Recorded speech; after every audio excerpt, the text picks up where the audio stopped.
Baik, saya sore hari ini berada di lokasi Dusun Pagar Bata. Dusun ini terkenal dengan batanya, makanya disebut dengan Dusun Pagar Bata. Dan dusun ini punya cerita khusus tentang cerita rakyat seperti apa sebenarnya cerita rakyat mengenai Dusun Pagar Bata ini, yang ceritanya cukup unik dan menarik. Nanti akan disampaikan oleh tokoh desa Bapak Usman SPD yang akan menyampaikan bagaimana asal-muasalnya Dusun Pagar Bata ini. Dan kita melihat ini lokasi cukup menarik di sekitar kita ini. Ya, saya dengar ini adalah sebuah petilasan katanya. Apa benar ini sebuah petilasan? Nanti akan bercerita panjang. Ini Bapak Usman. Ini ada pohon kayu ya, yang cukup besar. Yang ini umurnya sudah ratusan tahun.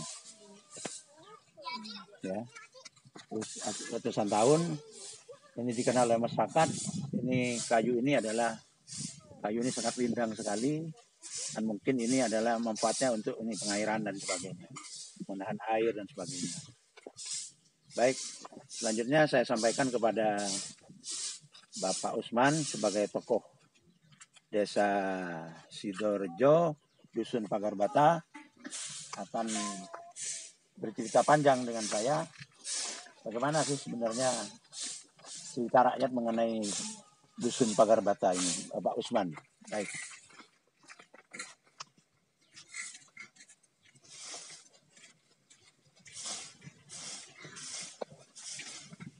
Terima kasih. Assalamualaikum warahmatullahi wabarakatuh.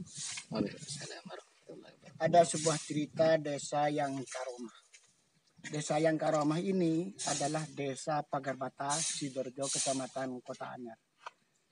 Konon ceritanya, pada zaman dahulu kala, ada seorang pemuda yang tampan, ganteng, lagi gagah berani. Nah, pemuda itu asal dari Sulu. Ya, hobi mengembara.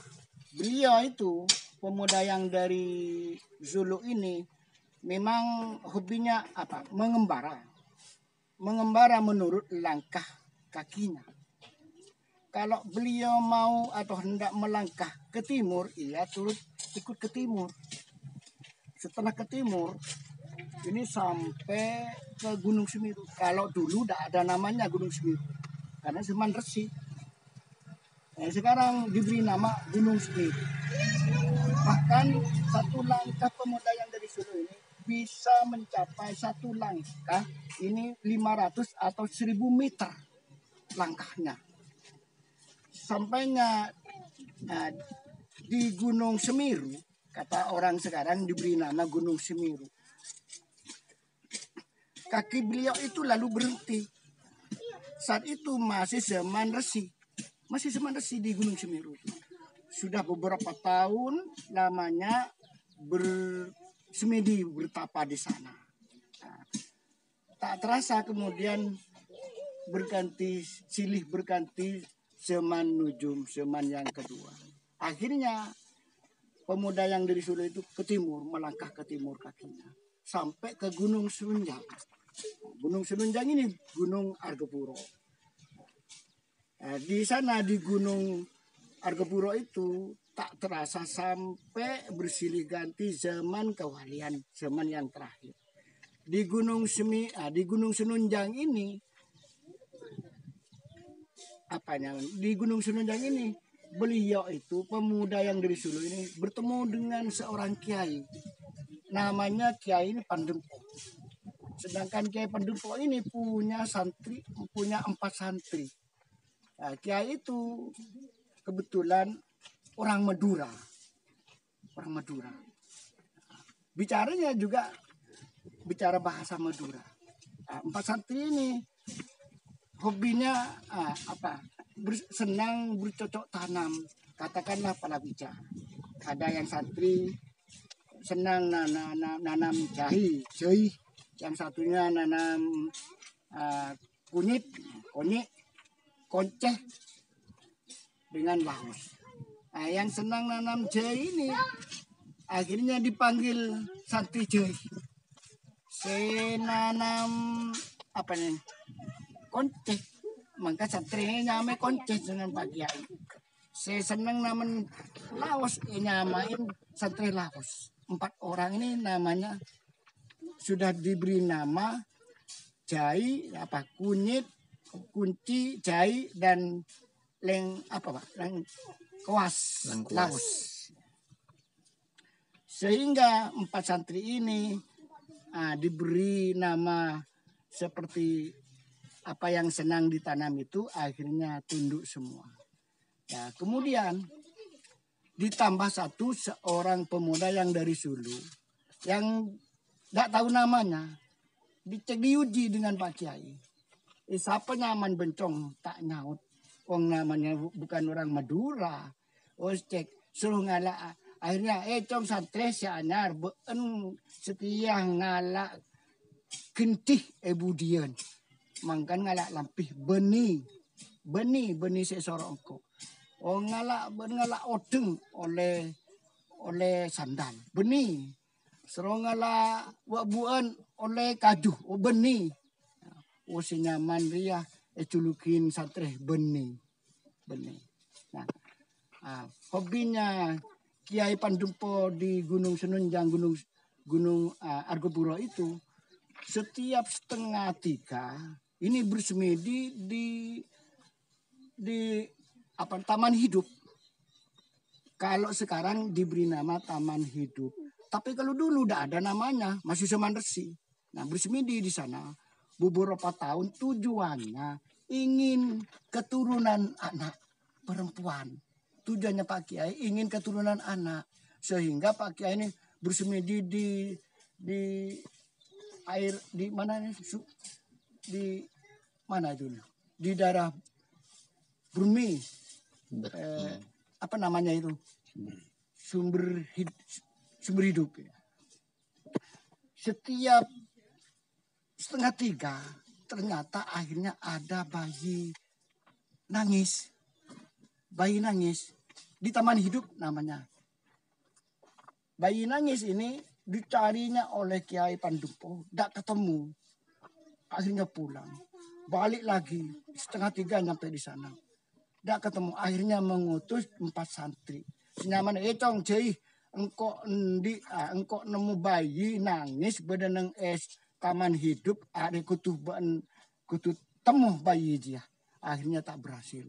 Yang satunya dipanggil senyama konceh soroh tak berhasil. Jai tak berhasil, Laos tak berhasil. 4 santri ini tidak ada yang berhasil mencari anak bayi yang menangis di sana.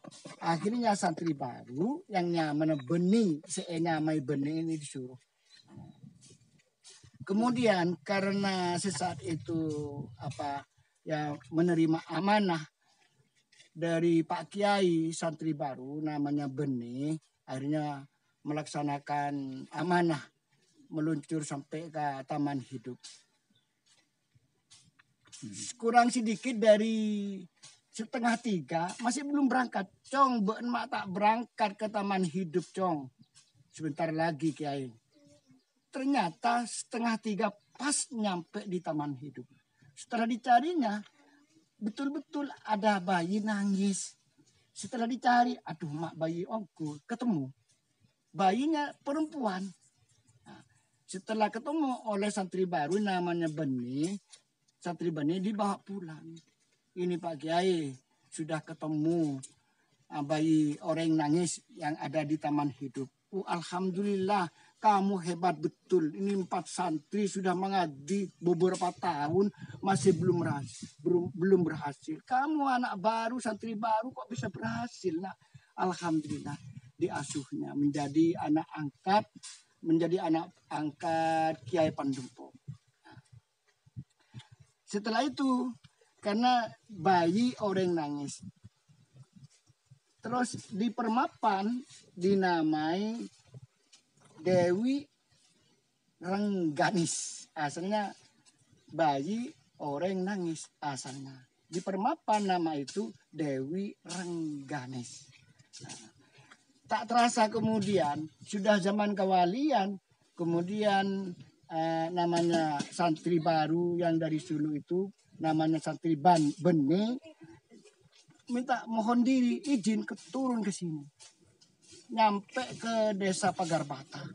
Setelah nyampe ke Pagarbata beberapa tahun ini berdiri di sini, akhirnya lari ke Madura berguru kepada Bujuk Kesampih, mengabdi kepada Kiai Bujuk Kesampih. Di sana suruh memelihara sapi kerapan. Makanya hobinya kerapan. Setelah pulang dari Madura di sini, akhirnya mendirikan kerajaan. Tapi rajanya namanya tetap dirahasiakan. Gitu. Baik. Tetap dirahasiakan. Setelah jadi, ini buktinya di belakang ini, di barat ini. Apa semua ini. Baik, Bapak Usman. Ya, terima kasih. Mungkin kita Pak Usman akan saya tanyakan dulu. Tadi sudah disampaikan bahwa ini bercerita tentang legenda cerita rakyat itu, bahwa di sini adalah Pagarbata. Tapi pagarnya di Bata. Dan cerita yang terakhir akan didirikan sebuah kerajaan. Nah, ini ada bukti-bukti sejarah ya. Coba lihat, Mbak.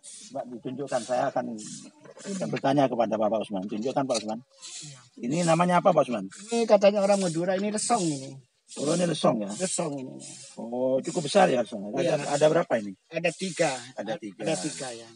Oh, ini lesong ya? Ya, yang satunya besar, lebih bagus lagi. Ini dicuri oleh orang luar, dibawa ke Bali. Oh, diambil ya? Diambil. Diambil oleh orang, ya diambil atau dicuri, tidak tahu saya. Pokok diambil.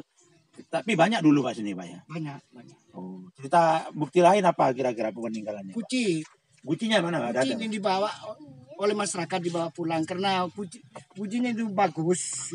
Dibawa, kalau taruh di sini mungkin dibawa orang lagi. Ini kayu apa namanya? Ini kelompangnya dari orang sini. Oh, ini kayu kelompang yang besar sekali. Umurnya kira-kira berapa tahun, Mbak? Ini saya tanya ke Mbak, ini katanya Mbak sudah seperti ini. Besar kayak begini nih, Iya, Pak. tidak tahu mudanya ini. Ini kelompang ini ya? Iya, kelompang. Ini manfaatnya apa, Pak? Manfaatnya kalau dulu ya manfaatnya ini buahnya ini bisa buat apa, jamunya sapi. Oh, jamun sapi ya. Dulu ini kalau ini daunnya ini subur ke sebelah timur, berarti tanaman yang akan subur ke sebelah timur ini akan berhasil. Ini masuk ya Pak, dusun Pagarbata ini. Iya, semua. Ini daerah pertanian Pak ini. Tempat kerapan itu di mana Pak? Tempat kerapan di sini biasanya. Oh, tiap tahun berapa kali? Tiap tahun sekali. Selamatan desa.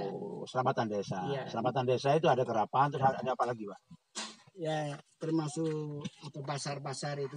Pasar, terus apa yang beli apa Pak? Yang beli kambing di sini. Beli kambing ya. Kambing hitam, putih, apa namanya? Yang putih. Tengah itu dan. Ya, perutnya itu ya, yang Ya, putih itu ya. ya. Oh, itu supaya masyarakat sini tahu ya sejarahnya itu ya. Ya. Bahwa sejarahnya dulu ada kerapan itu karena leluhurnya suka ke kerapan kan gitu Pak. Iya. Baik, terus ini Pak, ini apa Pak namanya Pak? Ini katanya ini kan santrinya Kiai Pandepo yang Gunung Senundang. Namanya santri ini santri Beni, makanya di Permapan Kiai Raden Pujah Demarus Pak Salam Pani Al Badri Amrullah. Jadi dipanggil Mbak Pani. Kiai Raden Pujah Demarus Salam Pani Al Badri Amrullah. Itu siapa yang beri nama Pak? Ini namanya, yang memberi nama ini Kiai Rimin atau Pak Bahar yang membangun ini. Oh, yang membangun ini ya? Ya. Baik.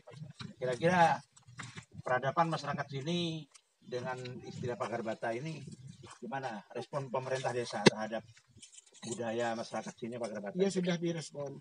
Tapi kalau orang dulu sesepuh kita di sini, ini bukan Bapak nih, Raden Mokrah. Oh, Raden Mokrah. Raden Mokrah namanya ya? Iya. Baik. Tak lama kemudian setelah dibangun ini, karena kebobolan dibangun oleh Kiai Rimin dengan Pak Bahar, ini namanya ini cerita seperti itu tadi. Terus ini apa Pak? Ini. Oh, ini Kamar mandi ya? Iya, kamar mandi dan WC. Oh, ada di situ ya. Terus di sini dinamai pagar bata karena sesepuh kita ini tanaman jagung diserang oleh celeng, babi hutan. Oh, dulu ya jadi Iya. ya. Akal-akalan oleh orang-orang sepuh kita, makan ngambil bata yang sebanyak-banyak buat pagar. Saya masih nututi. Ada pagar batanya. Batanya ada sekarang, Pak? Ada, kalau bata banyak, pagarnya sudah habis, dibawa pulang. Oh, dibawa pulang. Iya, akhirnya disebut pagar bata karena memang pagarnya dari bata. Pagar dari bata ya. Iya, Tujuannya agar binatang kayak babi itu tidak menyerang tanaman petani. Iya, itu. Oh, akhirnya disebut desa atau Pagar dusun bata. pagar bata. Dusun pagar bata. Oh, itu menarik cerita itu, Pak. Iya. Jadi cerita rakyat yang menarik didengarkan oleh generasinya biar tahu. Sehingga cerita-cerita ini menjadi penting bahwa ada sejarahnya. Iya. Ada sejarahnya bahwa sampean sebagai saksi sejarah ya. Iya. Sebagai saksi sejarah bahwa kayak tadi itu menunjukkan tahun berapa ini menulis tadi itu, Pak? Pak Usman, cerita itu. Cerita perjalanannya. Saya lupa waktu setelah kebobolan dari sini terus dibukukan. Oh, dibukukan ya. Barusan ini mungkin sekitar ya 10 tahunan. Oh, baik. Tapi pengunjungnya yang ke sini berapa orang, Pak? Dari mana saja, Pak? Yang sering Rame ya? Iya, rame. Tujuannya apa itu, Pak? Nggak tahu karena tujuannya mungkin cari keselamatan apa yang mungkin dari Jember. Oh, dari Jember datang ya? Datang sih. Oh, Jember banyak. ya? Dari Keraksan banyak. Banyak ya? Tiap hari apa itu, Pak? Ya, nggak tentu dah ya, apa katanya kebutuhan. Oh, ya, gitu ya. Sampai melihat batu-batu bata ya, batu punanya. Ya, ini batu tanah ini tanah siapa, Pak? Kan tanah ini tanah Mbah, masih Mbah saya. Iya. Ini tanah milik siapa ini? Milik Mbah saya ini. Oh, milik Mbah siapa namanya? Mbah siapa? Mbah Surudin. Oh, ini di buku desa, di buku tanah itu ya. Iya. Itu atas nama Mbah Surudin. Mbah Surudin. Iya, Jadi mbahnya sampean ya? Iya. Oh, sampean ini sebagai Cucu. warisan ya? Warisan. Oh, warisan tanah leluhur di sini ya. Iya. Oh, kan ini pantas saya bercerita tentang sejarah cerita seperti ini penting ini. Mbah Surudin. Mbah Surudin ya. Iya. Haji Karimin. Haji Karimin ya. Baik. Haji Karimin. Terima kasih Bapak Usman. Kalau ingin bukti bata-bata yang banyak tumpuan di sini. Oh, ini bukti sejarah bata peninggalan zaman dulu ya. Oh, sangat gede-gede sekali, Pak. Besar-besar sekali ini. Iya, tapi ini kan sudah hancur ini, Pak. Sudah hancur ya. Oh. Ya, baik. Sudah utuh sudah, Pak ya. Sudah hancur ya. Iya. Mana lagi, Pak? Ada. Oh, baik. Itu sumur itu. Sumur itu siapa yang buat, Pak? Memang sejak dulu ya. Enggak. Oh, kemarin ya, baru ya. Baru ini. Baru ya. Semua baru ini. Oh, semua baru ya. Oh, itu. Baru. Oh, coba, Pak. Besar sekali ya, Pak. Ya, benar pantas itu menjadi pagar bata ya. Oh, luar biasa itu.